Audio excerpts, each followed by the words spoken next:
Warahmatullahi wabarakatuh. Perkenalkan kami dari kelompok 2 dan pada kesempatan kali ini kami akan menjelaskan hasil kerja kami dalam analisis metaverse, yaitu sebuah analisis mendalam manajemen proyek metaverse. Sebelum masuk ke dalam hasil kerja kami, perkenalkan nama saya Muhammad Raya Ariski dengan NIM belakang 146. Perkenalkan, nama saya Rizika Pitaprianto dengan 3 NIM belakang 140. Perkenalkan, nama saya Putri Kalisa Devianuk dengan NIM akhir 141. Perkenalkan, nama saya Dava Dija Putra Dias dengan NIM akhir 150. Perkenalkan, nama saya Jaya Mutiara dengan akhiran NIM 153. Sebelum masuk ke dalam penjabaran dalam PowerPoint kami, di sini terdapat executive summary atau ringkasan eksekutif yang mencakup visi besar dan juga risiko fundamental dari metaverse ini. Jadi, metaverse ini punya visi yaitu membangun evolusi berikutnya dari teknologi sosial yang melampaui layar 2D atau 2 dimensi menggunakan VR yang kita tahu dia itu bisa 3 dimensi atau bahkan bisa lebih. Selanjutnya, metaverse sendiri mereka punya ambisi untuk menciptakan serangkaian ruang digital yang saling terhubung untuk kehadiran sosial yang lebih imersif.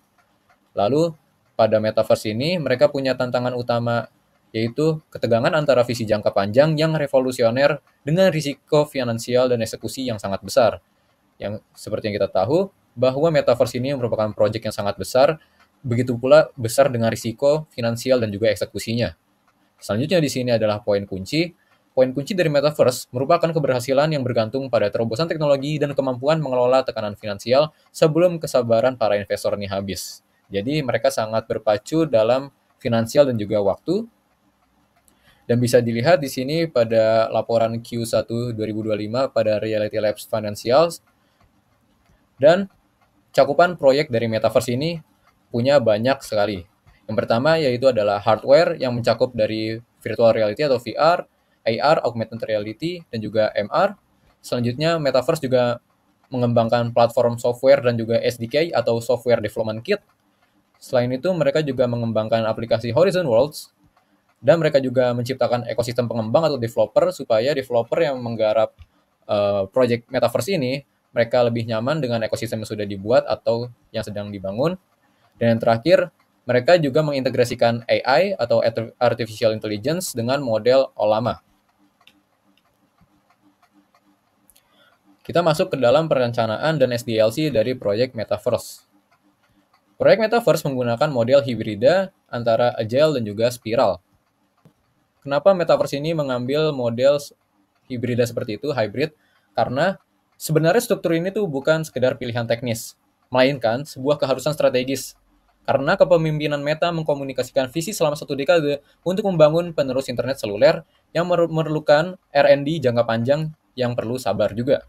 Pada saat yang sama, proyek ini juga menghabiskan dana yang sangat cepat dan juga sangat besar, sekitar 4,5 miliar dolar per kuartal, dan menghadapi tekanan besar untuk menunjukkan kemajuan. Model spiral murni akan terlalu lambat untuk menunjukkan nilai kepada investor, sementara model agile yang murni akan gagal mengatasi rintangan teknologi fundamental yang belum terpecahkan. Oleh karena itu, model hybrid antara spiral dan juga agile memungkinkan Meta untuk mengejar tujuan ambisius jangka panjang sambil secara bersamaan membangun bisnis yang layak. Komponen agile menghasilkan deliverable yang nyata dan juga berulang, seperti headset Quest baru dalam fitur perangkat lunak yang dapat dipasarkan dan dijual, dan juga menghasilkan pendapatan yang menunjukkan kemajuan. Sementara itu, komponen spiral memungkinkan R&D atau Research and Development yang mendalam, mahal, dan lambat untuk terus berjalan secara paralel, terlindung dari tekanan langsung untuk hasil kuartalan. Bisa dilihat di sini, komponen spiral lebih fokus ke dalam teknologi fundamental yang memiliki resiko tinggi, contohnya ada optik, haptik, dan juga antarmuka dalam saraf.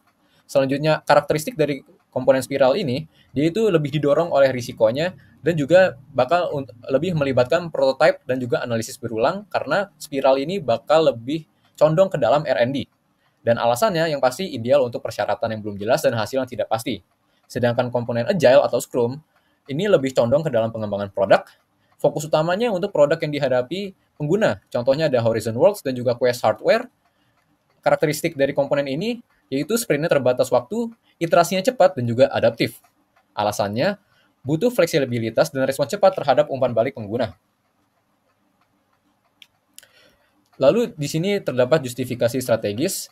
Jadi model hybrid ini memungkinkan Meta menyeimbangkan inovasi jangka panjang yang kurang lebih 10 tahun kurang lebih, lalu kecepatan pengembangan produk, tekanan finansial yang sebanyak 4,5 miliar dolar per kuartal, dan ekspektasi progres yang terukur. Selanjutnya di sini adalah rencana tahapan, proyek, dan milestone. Rencana proyek Metaverse dapat dibagi menjadi 3 fase utama yang tumpang tindih, mulai dari pembangunan fondasi hingga mencapai skala pasar massal. Bisa dilihat di sini terdapat 3 fase. Fase 1 yaitu dari tahun 2021 sampai 2023 yang memiliki teknologi fondasi dan juga visi yang mencakup rebranding Facebook menjadi Meta, peluncuran Presence Platform, lalu peluncuran Quest 2 dan juga Quest Pro, lalu R&D teknologi fundamental. Lalu kita dari fase 1 menuju ke fase 2 pada tahun 2024 sampai 2026 dengan judul penskalaan ekosistem dan juga MR yang mencakup perilisan Quest 3 dan juga Quest 3S, lalu peluncuran Horizon Worlds di seluler atau web menggunakan Horizon Engine baru, dan juga program monetisasi kreator. Dari fase 2 kita lanjut ke dalam fase 3 untuk tahun 2027 seterusnya, yang memiliki platform massal dan juga interoperabilitas, yang mencakup kacamata AR ringan, standar terbukanya industri, lalu rebranding Reality Labs menjadi profit center, dan juga adopsi pasar massal. Milestone utama dari proyek ini yaitu peluncuran Horizon World pada Q4 tahun 2025, lalu 10 juta MAU di Horizon Worlds, lalu 50 juta unduhan platform seluler, dan pendapatan Reality Labs yang lebih dari 2 miliar dolar per kuartal. Dan yang terakhir, milestone utama dari proyek ini yaitu menghasilkan 100.000 kreator aktif dan mencapai realisme visual di VR. Untuk tahap selanjutnya yaitu work breakdown structure akan dijelaskan oleh rekan saya. Baik, selanjutnya pada bagian manajemen waktu dan penjadwalan, pertama itu ada work breakdown structure atau WBS. Untuk mengelola proyek sebesar ini, ruang lingkupnya harus dipecah pastinya menjadi paket-paket kerja yang lebih kecil dan dapat dikelola melalui work breakdown WBS. Kemudian itu ada berapa bagian. Bagian-bagiannya salah satunya itu ada pengembangan perangkat keras, di mana ada headset VR, kacamata AR yang pintar, habis itu R&D, terbuka saraf, dan R&D komponen inti. Kemudian pengembangan perangkat lunak platformnya adalah sistem operasi Horizon, pengembangan dan migrasi Horizon Engine, Presence Platform atau SDKS, lalu layanan inti berupa identitas, avatar, dan perdagangan. Kemudian bagian 3 itu ada pengembangan lapisan aplikasi, di mana ada Horizon Worlds, ada Horizon Workrooms, ada game dan pengalaman first party. Lalu bagian 4 ada pemberdayaan ekosistem pengembang, di mana ada alat creator, hubungan dan dukungan pengembang, dan infrastruktur monetisasi dan App Store. Kelima, ada integrasi AI fondasional, di mana ada pengembangan dan integrasi model lama. Lalu ada asisten AI atau Meta AI. Lalu ada alat AI generatif untuk kreator, misalnya generator pakaian AI.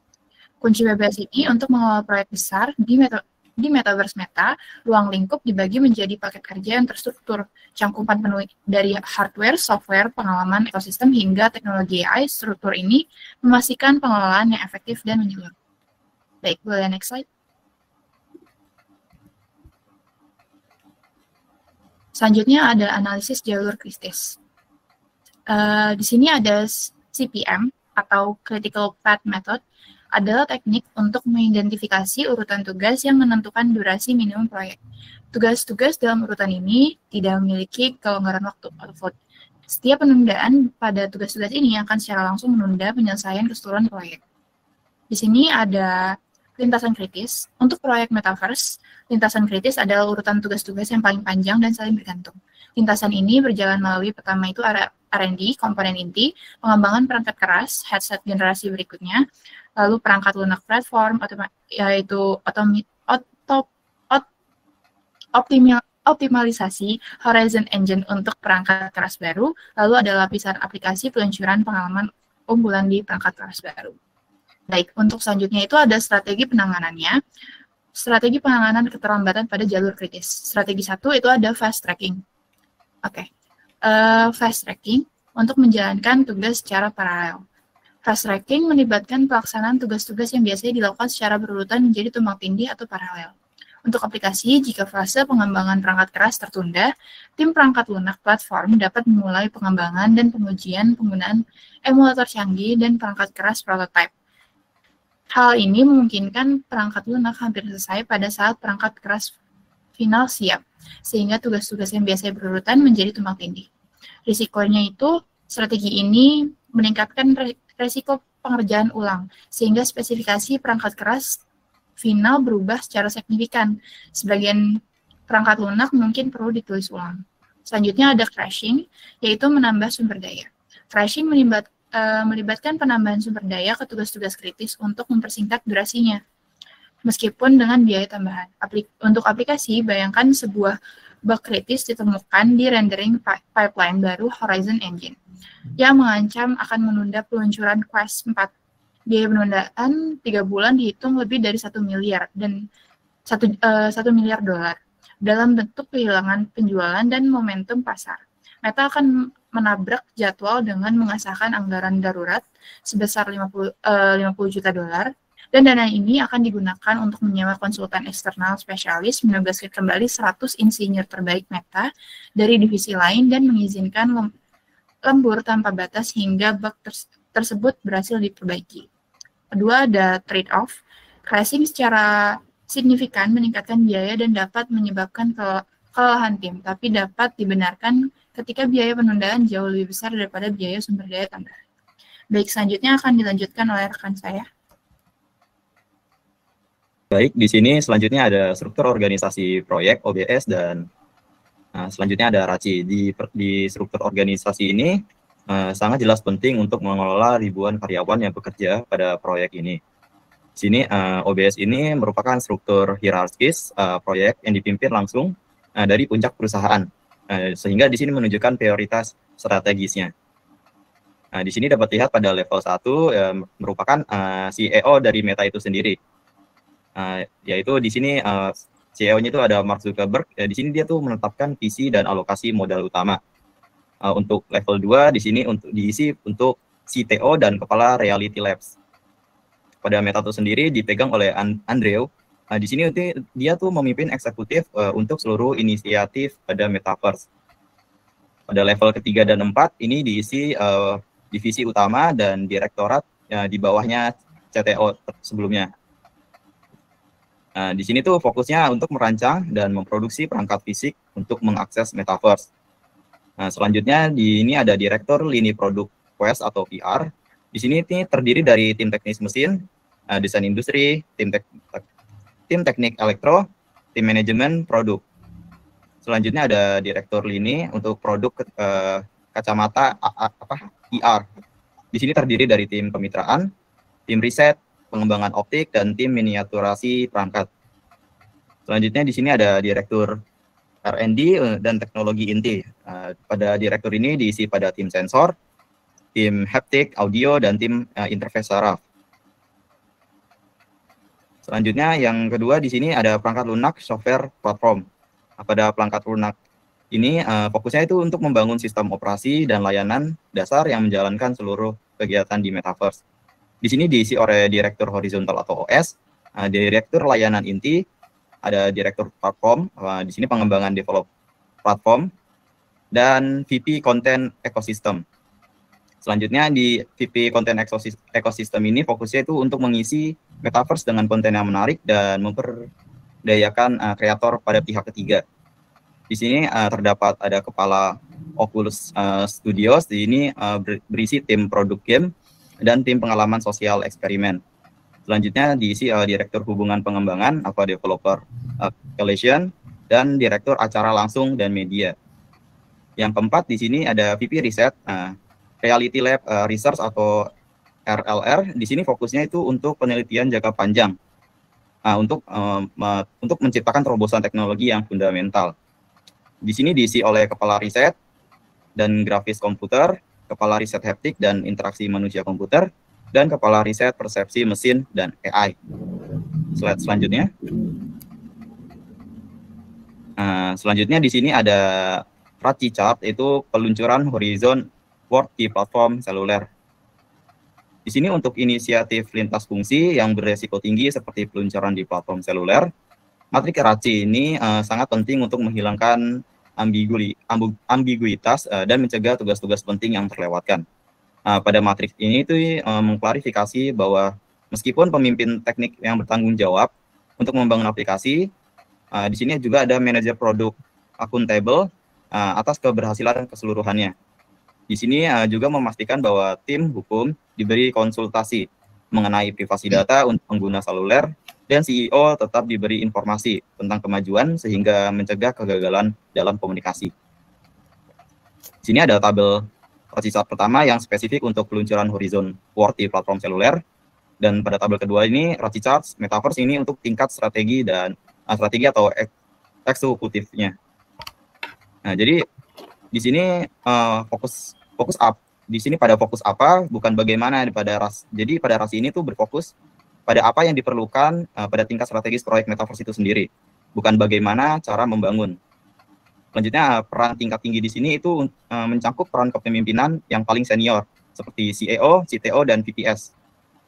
Yang di sini yang relevan untuk keputusan deliverable yang besar ini.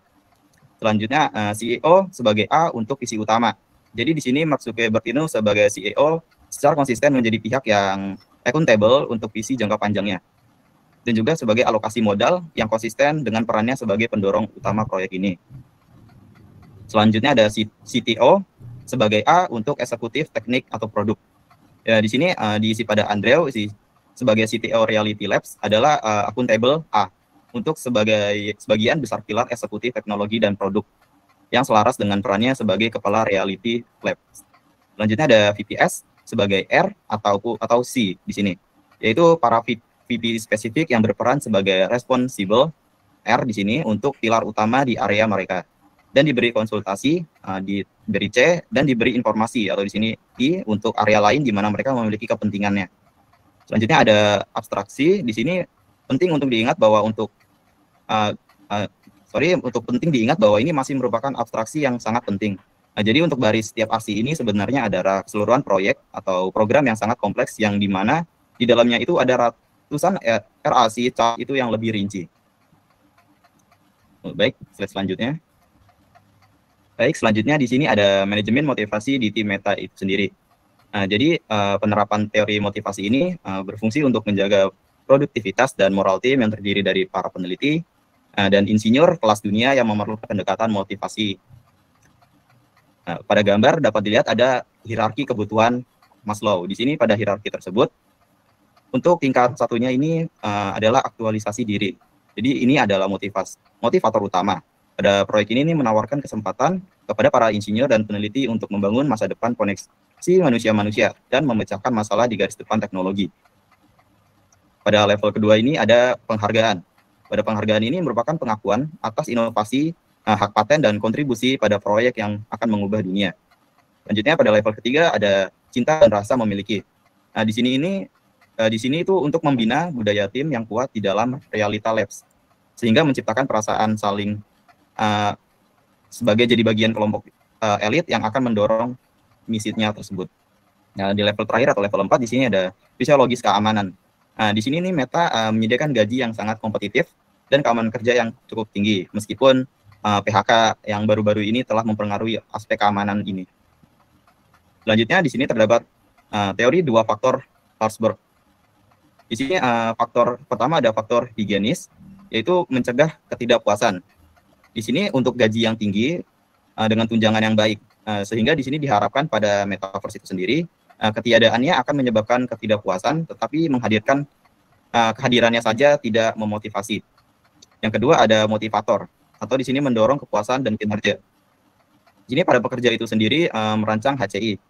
Pencapaiannya itu untuk memecahkan uji Turing visual, sehingga pengakuan yang berisi penghargaan internal ataupun bisa kredit publik dan tanggung jawab atas kepemilikan komponen kritis.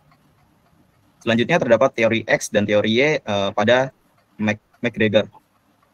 Di sini pada teori X atau otoriter ini merupakan pendekatan yang akan menjadi bencana pada bagi Reality Labs. Di sini mengelola mikro pada para peneliti dan insinyur papan atas akan memastikan bahwa kreativitas dan menyebabkan eksodus massal. Selanjutnya ada teorinya dari McGregor, yaitu partisipatif. Jadi di sini adalah model yang diperlukan. Kepentingan di sini tuh harus mengasumsikan bahwa karyawannya tersebut termotivasi secara intrinsik dan mampu mengarahkan dirinya sendiri. Sehingga di sini peran manajemen adalah menyediakan sumber daya, menghilangkan hambatan, dan menetapkan visi yang jelas. Kemudian sini mempercayai tim untuk melaksanakannya. Nah, jadi hal ini mencerminkan dalam seruan untuk tim kecil yang diperdayakan untuk mencapai hasil yang lebih baik. Selanjutnya, mulai identifikasi dan analisis risiko. Proyek Metaverse menghadapi risiko-risiko eksistensial yang dapat menggagalkan seluruh usaha. Risiko utama tetap dapat dilihat pada tabel yang ada. Yang pertama ada ketidakberlanjutan finansial. Risiko bahwa kerugian operasional yang masif mendekati $70 miliar sejak 2020 menjadi tidak dapat dipertahankan, yang mengarah pada pengurangan skala secara drastis atau pembatalan proyek oleh investor atau dewan direksi. Yang kedua ada kegagalan mencapai adopsi pasar besar. Risiko bahwa meskipun teknologi berfungsi, masyarakat tidak merangkul metaverse yang mengarah pada produk ceruk tanpa jalur menuju profitabilitas. Ini adalah risiko inti yang diidentifikasi dalam memo Boston, terutama untuk MR dan Horizon Mobile. Selanjutnya, yang ketiga ada kegagalan atau penundaan teknologi kritis. Risiko bahwa teknologi pendukung utama, misalnya kacamata AR ringan yang dapat dipakai sepanjang hari untuk rendering avatar yang realistis, terbukti secara fisik atau teknologi tidak mungkin dicapai dalam waktu dan anggaran yang diproyeksikan. Yang keempat, intervensi regulasi. Risiko tuntutan hukum anti monopoli yang bertujuan untuk mencegah Meta memiliki metaverse atau undang-undang privasi baru seperti GDPR yang diterapkan pada kategori data baru yang luasnya dikumpulkan biometrik atau perilaku yang sangat membatasi model bisnis. Yang terakhir adalah stagnansi ekosistem pengembang. Risiko bahwa pengembang pihak ketiga merasa platform ini tidak menguntungkan atau terlalu sulit untuk dibangun, yang mengarah pada kurangnya konten yang menarik dan metaverse menjadi kota hantu, mirip dengan perjuangan toko aplikasi awal. Lalu, bagaimana strategi mitigasi untuk menjawab risiko yang ada? Untuk menjawab risiko yang pertama, yaitu dengan terima dan mantap. Lanjutkan investasi sambil mengolah biaya. Dengan mitigasi, dorong pendapatan jangka pendek atau penjualan quest atau kacamata untuk mengimbangi kerugian. Komunikasikan visi jangka panjang kepada investor. Dan untuk risiko yang kedua, yaitu menjalankan horizon software atau web untuk menurunkan hambatan masuk. Subsidi biaya perangkat keras, dan pengembangan konten berkualitas tinggi. Fokus pada kasus penggunaan yang jelas, baik game, kebugaran, dan kerja. Untuk risiko yang ketiga, mitigasinya adalah secara aktif terlibat dengan regulator, bentuk dewan penasihat kebijakan, dan penelitian tentang inovasi yang bertanggung jawab, advokasi untuk standar terbuka dan interoperable untuk melawan klaim monopoli. Lalu, untuk risiko yang keempat, mitigasinya adalah kejar beberapa jalur penelitian paralel untuk teknologi kunci, misalnya berbagai jenis sains, akuisisi startup yang menjanjikan, misalnya CTL Labs. Dan untuk risiko yang terakhir, mitigasinya adalah sediakan alat pengembang berkualitas tinggi dan gratis, seperti Horizon Studio. Tawarkan intensif finansial, seperti program bonus kreator. Lalu kurangi biaya platform agar kompetitif. Pamerkan kisah sukses kreator.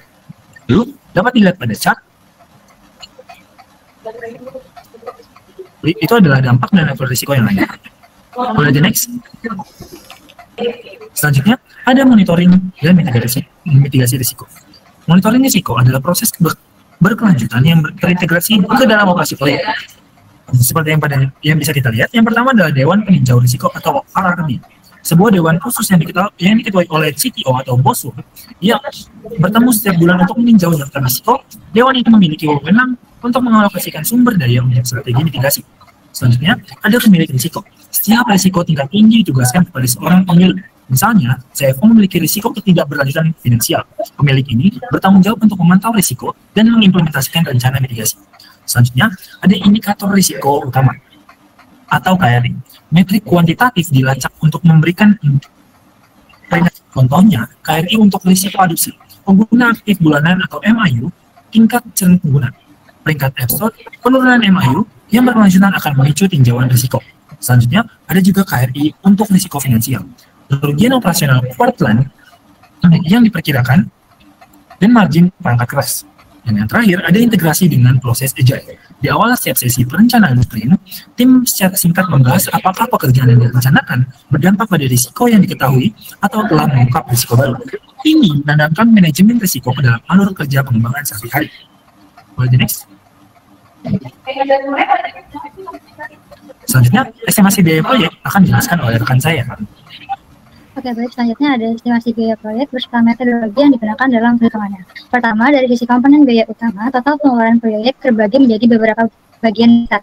Yang pertama, untuk R&D dan tambahan dibutuhkan biaya sekitar 110 hingga 200 miliar dolar.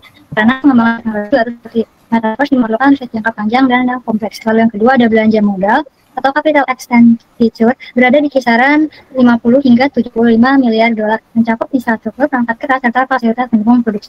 Lalu yang ketiga ada subsidi hardware yang yaitu dukungan biaya agar perangkat tetap terjangkau bagi pengguna. Estimasi subsidinya terbagi menjadi dua, masing-masing di kisaran 20 hingga 30 miliar dolar dan 30 hingga 40 miliar dolar tergantung pada skala distribusi dan harga pasar. Selanjutnya, dari sisi metodologi estimasi digunakan pendekatan hibrida, yang dimana perhitungan biaya dilakukan dengan gabungan 3 metode. Ada metode bottom up untuk paket kerja yang sudah jelas, lalu analog untuk membandingkan dengan proyek sejenis, dan yang terakhir parametrik untuk komponen yang belum pernah dikerjakan sebelumnya. Kemudian dari data keuangan Reality Labs, berdasarkan laporan keuangan Q1 2025 sebesar min 4,2 miliar dolar dan Q2 2025 sebesar min 4,3 miliar dolar, total biaya operasi tahunan diperkirakan sekitar 17 hingga 18 miliar dolar. Angka ini menunjukkan besarnya investasi yang dikeluarkan untuk mempertahankan pengembangan proyek. Terakhir, berdasarkan proyek NPV selama 15 tahun, nilai investasi berarti proyek ini diperkirakan mencapai sekitar 250 miliar dolar. Artinya, meskipun proyek ini menelan biaya besar di awal, dalam jangka panjang diharapkan bisa memberikan posisi dominan dan keuntungan besar di ekosistem komputasi masa depan. Bisa di next? Selanjutnya ada analisis daya manfaat atau cost benefit analysis yang digunakan untuk menilai apakah proyek ini dijalankan mengingat biaya yang sangat besar. Pertama, dari sisi komponen biaya, total investasi proyek diperkirakan sekitar 250 miliar dolar. Biaya tersebut terdiri dari beberapa komponen utama, yaitu R&D sekitar 150 hingga 200 miliar dolar, lalu modal belanja sebesar 50 hingga 75 miliar dolar, subsidi hardware sekitar 20 hingga 30 miliar, dan penjualan serta pemasaran di kisaran 30 hingga 40 miliar dolar. Kemudian dari sisi komponen manfaat atau nilai manfaat yang bisa dihasilkan proyek ini diperkirakan antara 300 hingga 510 miliar dolar. Artinya secara potensial manfaat finansialnya lebih besar daripada total biaya, sehingga proyek ini secara ekonomi dinilai layak menjanjikan. Berdasarkan perhitungan ROI atau Return on Investment, estimasi pengembalian investasi berkisar antara 10% hingga 50%, tergantung pada tingkat adopsi massal. Jika pengguna atau pasar menerima teknologi, maka potensi keuntungan mencapai 50%. Namun jika benar, 10%. Selain menilai, proyek ini juga memiliki nilai strategis yang yaitu memberikan kemandirian pajak terhadap pajak 30% dari all serta platform komputasi masing. Jadi selain potensi keuntungan ekonomi, proyek ini juga penting secara strategis bagi penguasaan teknologi jangka panjang. Bisa di next. Selanjutnya ke Financial Value Management (EVM). EVM ini merupakan sebuah metode untuk mengukur kinerja finansial proyek dengan cara mengintegrasikan 3 aspek utama, yaitu input, jadwal, dan biaya. Tujuan utamanya untuk menentukan ukuran yang objektif terhadap proyek dan membantu mengidentifikasi masalah secara dini. Selanjutnya kita bisa lihat komponen utama dari formula EVM ini ada 3 nilai utama. Yang pertama ada Planet Value atau PV yang yaitu anggaran untuk pekerjaan yang dijadwalkan. Lalu yang kedua ada Actual Cost, yaitu biaya aktual yang sudah dikeluarkan, dan ada Earned Value, yaitu pekerjaan yang telah benar-benar selesai. Dari ini kita bisa menghitung 2 indikator dari kinerja utama. CPI atau Cost Performance Index itu sama dengan dibagi dengan dan SPI Schedule Performance Index itu KPI dibagi. Nah, dalam studi kasus keempat yang ada di sebelah kanan, kita bisa lihat bahwa cost sebesar 1 juta dolar dan karena terlalu hanya 0,8 juta dolar.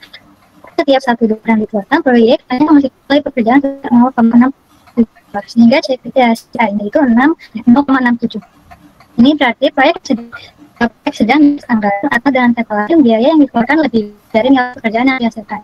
Sementara itu untuk SPI-nya 0,8 yang menunjukkan bahwa proyek baru berjalan 80% dari catatan yang direncanakan, sehingga bisa disimpulkan proyek ini juga terlambat dari dua. Dari manfaat implementasi UVM memberikan peringatan dini terhadap deviasi biaya dan jadwal, membantu melakukan forecast yang akurat terhadap estimasi durasi dan biaya akhir proyek, serta menjadi dasar objektif dalam pengambilan keputusan manajerial. Oke, bisa di Nah, selanjutnya ada dashboard KPI. Bagian ini dirancang untuk menilai pelaksanaan proyek tidak hanya dari sisi finansial, tetapi juga dari sisi guna mengembangkan. Yang pertama, dari keterlibatan menunjukkan bahwa durasi sesi pengguna berada 25% di atas target, menandakan bahwa pengguna yang sudah bergabung cenderung aktif dan tertarik untuk tetap berinteraksi di platform. Namun, monthly active user masih 20% di budget 10 juta, yang berarti pertumbuhan basis pengguna masih menjadi tantangan utama. Selain itu, retensi pengguna dalam 30 hari pertama perlu ditingkatkan. Banyak pengguna baru yang mencoba, tapi belum cukup alasan bagi mereka untuk kembali. Lalu yang kedua, kita lihat ada ekosistem pengembang dan teknis. Jumlah pengembang aktif meningkat dan berada di atas target, menunjukkan bahwa minat untuk membangun aplikasi dan konten di Metaverse semakin kuat. Lalu yang keduanya ada uptime platform yang juga sangat baik, di atas 99,95%, artinya stabilitas dan keandalan sistem sudah sangat tinggi. Meskipun begitu, durasi bug fix masih sedikit lebih lama dari target, jadi efisiensi dalam manajemen masih perlu ditingkatkan. Yang ketiga, dari sisi kinerja finansial, pendapatan Reality Labs masih lebih rendah dari target 2 miliar per kuartal, terutama karena tinggi biaya dari si R&D. Namun, kan penjual plus 3 menunjukkan peningkatan sekitar 15% secara kuartal ke kuartal, yang menjadi sinyal positif, terutama karena perangkat yang lebih terjangkau dan adopsi pasar yang mulai naik. Bisa di next. Maka selanjutnya ada manajemen perubahan dan laporan kemajuan. Dalam proyek ini, kami menerapkan pengendalian perubahan agile dengan 4 prinsip utama. Yang pertama, permintaan masuk ke backlog. Semua fitur baru dan permintaan perubahan akan dicatat dan ditambahkan ke produk backlog untuk diprioritaskan nanti. Lalu yang kedua, oleh produk owner bertanggung jawab evaluasi bisnis, kapasitas dan setiap item dalam roadmap untuk menentukan prioritas. Lalu yang ketiga, backlog grooming yang secara berkala membahas dan memperinci item backlog yang telah diprioritaskan untuk memastikan kesiapan implementasi. Lalu yang keempat, dipilih dalam sprint planning, perubahan akan masuk ke sprint berikutnya, bukan yang sedang berjalan, untuk menjaga fokus dan stabilitas. Contoh laporan kemajuannya bisa dilihat di sisi kanan. Secara status keseluruhan, proyek saat ini adalah kondisi baik, dengan perhatian khusus pada sprint 8 dari 12, untuk pengembangan dari sisi pencapaian, telah menyelesaikan yang pertama ada UI UX dasar untuk perangkat seluler dengan tingkat penyelesaian 100%. Lalu yang kedua, optimasi platform untuk perangkat mid-range. Lalu yang ketiga, integrasi pembelian dalam aplikasi yang mencapai 90% selesai. Lalu untuk gambarannya, terdapat keterlambatan 2 minggu pada integrasi avatar, lalu ada bug release pada layanan sinkronisasi yang sedang dari sisi anggaran, mengalami sedikit over budget sebesar 15%, namun dari sisi timeline masih on track dengan proyeksi penyelesaian dalam 2 minggu ke depan. Bisa di next. Oke, yang terakhir, penutup kami menyampaikan kesimpulan. Ya, secara keseluruhan, proyek Metaverse ini merupakan sebuah pertaruhan strategis dengan risiko yang tinggi, namun juga memiliki potensi imbalan yang besar. Proyek ini juga mewakili visi jangka panjang tentang masa depan interaksi digital, bagaimana manusia berkomunikasi, bekerja, dan berkreasi di dunia virtual. Dari sisi insight strateginya ada 3 poin utama. Pertama, Metaverse adalah pertahanan yang menyebut keseimbangan antara inovasi jangka panjang dan tekanan pasar jangka pendek. Lalu yang kedua, model manajemen yang kompleks. Dalam hal ini, pendekatan agile spiral menunjukkan bahwa proyek besar seperti ini tidak bisa dikelola dengan satu metode umum. Dibutuhkan kombinasi strategi yang fleksibel dan adaptif. Lalu yang ketiga ada dilema waktu. Apakah Meta mampu mencapai adopsi massal cukup cepat sebelum tekanan finansial membuat proyek tidak berkelanjutan? Ini menjadi faktor penentu keberhasilan jangka panjang. Kemudian dari sisi pelajaran kunci terdapat beberapa hal penting yang bisa kita ambil. Yang pertama ada visi dan misi harus dikomunikasikan dengan jelas dan realistis.